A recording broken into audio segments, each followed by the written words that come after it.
சிறப்பு தீவிர வாக்காளர் பட்டியல் திருத்த பணிகளின் போது வாக்காளர்கள் சமர்ப்பித்த படிவங்களில் முறையான விவரங்களை தெரிவிக்காத சுமார் 10 லட்சம் வாக்காளர்களுக்கு நோட்டீஸ் அனுப்ப தேர்தல் ஆணையம் நடவடிக்கை எடுத்து வருகிறது.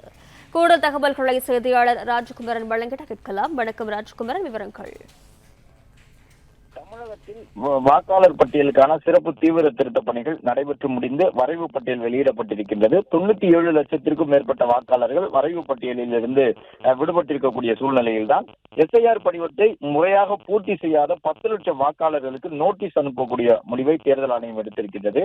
அதன்படி அந்த எஸ்ஐஆர் படிவங்களை முறையாக பூர்த்தி செய்யாத வாக்காளர்களுக்கு மாவட்ட தேர்தல் அலுவலகம் மூலம் அஞ்சலில் அந்த நோட்டீஸ் அனுப்புவதற்கான முடிவு செய்யப்பட்டிருக்கின்றது.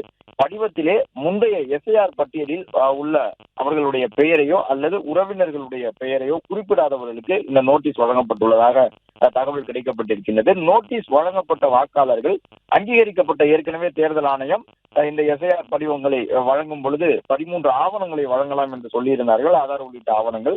அந்த 13 ஆவணங்களில் ஏதேனும் ஒன்றை சமர்ப்பித்து தங்களுடைய வாக்குரிமையை நிரூபித்துக் கொள்ளலாம் என்று தெரிவித்திருக்கின்றார்கள். எஸ்ஐஆர் பணிகளுக்காக சான்றிதழ் கோரி விண்ணப்பித்தால் கட்டண விலக்கு அளிக்கப்படும் என்கின்ற ஒரு தகவலையும் தமிழக அரசின் வருவாய்த்துறை சார்பில் கூறியிருக்கின்றார்கள். கட்டண விலக்கு வழங்க வேண்டும் என்று மாவட்ட ஆட்சித் தலைவர்களுக்கும் சுற்றறிக்கை அனுப்பப்பட்டுள்ளதாக வருவாய்த்துறை செயலாளர்கள் தரப்பில் இந்த தகவல் சொல்லப்பட்டிருக்கின்றது. அவர்களுடைய வசிப்பிடம் நிரந்தர குடியிருப்பு சான்றிதழ் கோரி வாக்காளர்கள் விண்ணப்பித்தால் மண்டல தாசில்தார் மூலமாக அதற்கான சான்றிதழ் விரைந்து வழங்க வேண்டும் என்கின்ற அறிவுறுத்தலையும் அரசு சார்பில் வழங்கியிருக்கின்றார்கள்.